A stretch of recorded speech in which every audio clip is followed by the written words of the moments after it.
So this is to understand what 1000 we do for us. Let's first of all talk about physical network. Now I got some computers from various departments, and these computers need to interact with the internet, need to get some service from internet or from some other part of our office. What I need is I need to connect them to a switch. How many switch I need to connect these 4 computers of different department? 1 or 4? Why? Why not 4?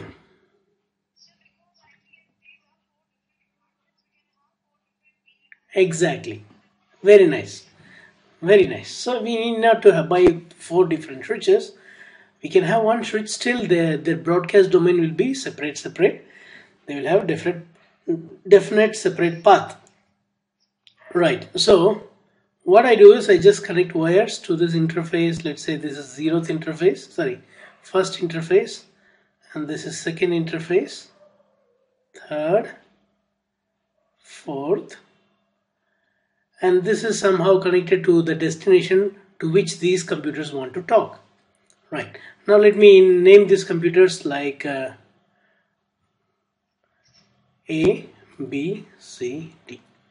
Now A, B, C, D, they belong to different department, and they can talk to internet now, or internet, or whatever the destination is, without disturbing the other traffic. A has its own channel, let's say VLAN 1. B has got separate VLAN 2, 3 and 4, and this link will be a trunk link. Right. Now what do you think this switch has? This switch has got 2 different module. One, actually it is not module, it is one module in the switches. In one motherboard it is, but in Nexus it is separate module. But there are 2 main functions happening in the switch. One, the control plane. What is this control plane doing? This dictates how the traffic should be treated. You got control plane. And then you got one more. What is that? Data plane. So what this data plane do? It forwards traffic according to what control plane says. So there are 2 things, control plane and data plane in a physical switch. Now the same thing we need to do what, we need to do in virtualization world. Now this switch I want in a virtual way, but already there is a switch provided by ESXi, the virtual world.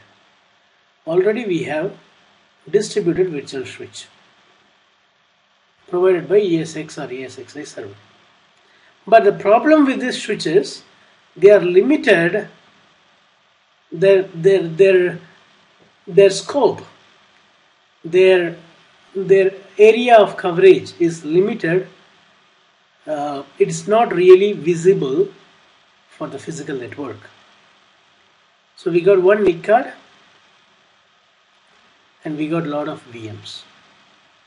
Same 4 machines I am drawing, A, B, C, D. Instead of having it on a physical device, I'm having on a virtual VMware on one physical box. Now I got switch. I can give VLAN 1 for this, VLAN 2 for this, 3 for this, 4 for this.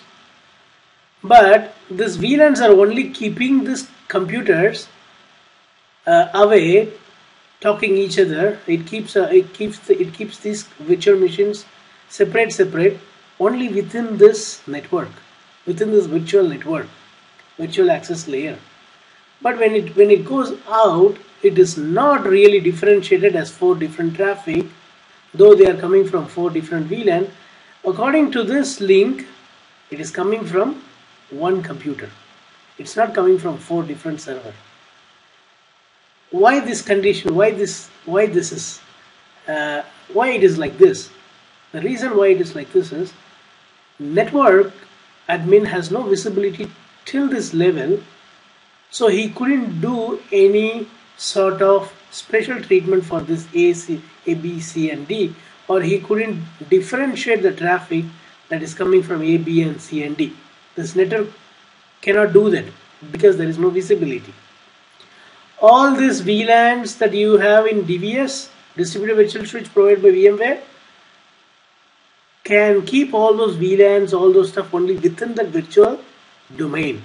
When it goes to network domain, it goes as a normal frame, as if it is coming from one single computer.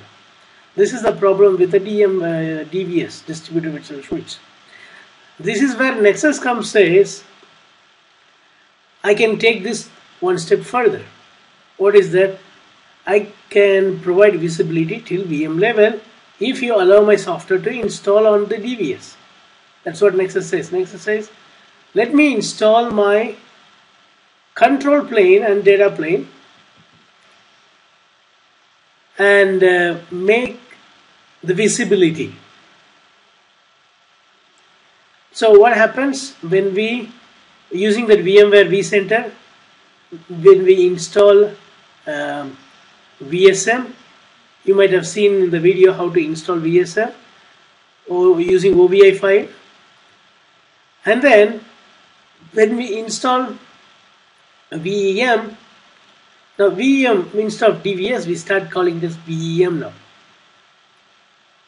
Virtual Ethernet module. Now VEM and VSM, they are very good friends. Whatever VSM says, VEM will do. Whatever this control plane will say, this VM will do. So Nexus goes deep into this virtual level and makes this physical network to see what is there deep in the south.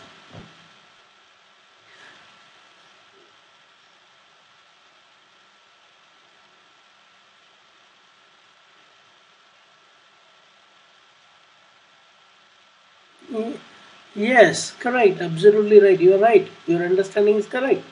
This VMware, this VSM and VEM, it becomes part of DVS now. It becomes working hand in hand with the DVS. So it takes the information from DVS and it sends to the physical network. Previously there was no one bridging between these two, so it was separate. So now VSM and VEM comes, and VSM is like VSM is controlling all the VEMs. How you control? How do you configure port profile, all the stuff? Through VSM only. You get the console of VSM and you configure everything. This guy, he is a very good friend of VEM. He will say, VEM, take this. This is how the profile is configured on me. So take this. And what happens? This guy, the VMware admin, he takes one VMware machine and binds to the port profile on the network card, the virtual network card.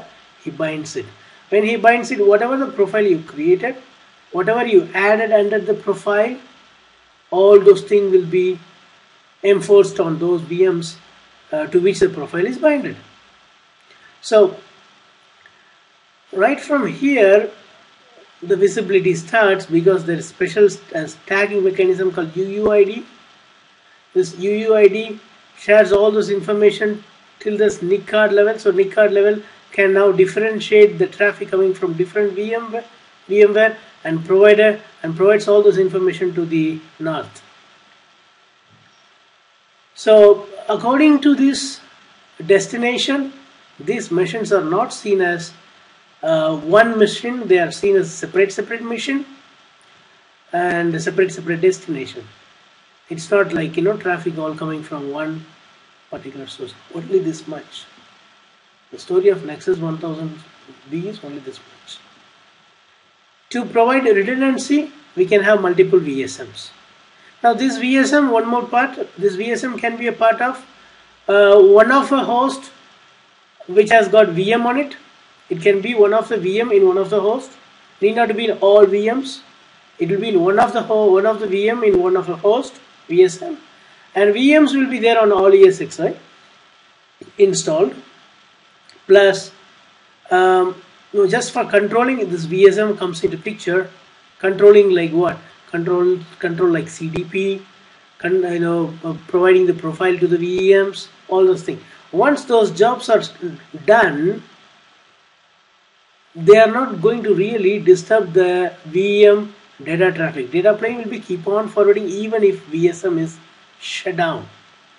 But when some situation like HTTP request comes to the PC, some HTTP request comes to the PC, this PC cannot do anything by itself. It depends on, let's say this switch is somehow contributing an HTTP request. This virtual switch. So without VSM, without control plane, the HTTP will not work. Without control plane, the network time protocol will not work. That's why what they do is they keep two VSMs. Even if one VSM, one control plane goes down, there is another VSM switch over, standby VSM. So we say this VSM is a standby. This VSM is the active one. We do that in VMware. We select and say this is the VSM which I am installing. This is a standby. So when you select, then it becomes standby. So simple, only this much.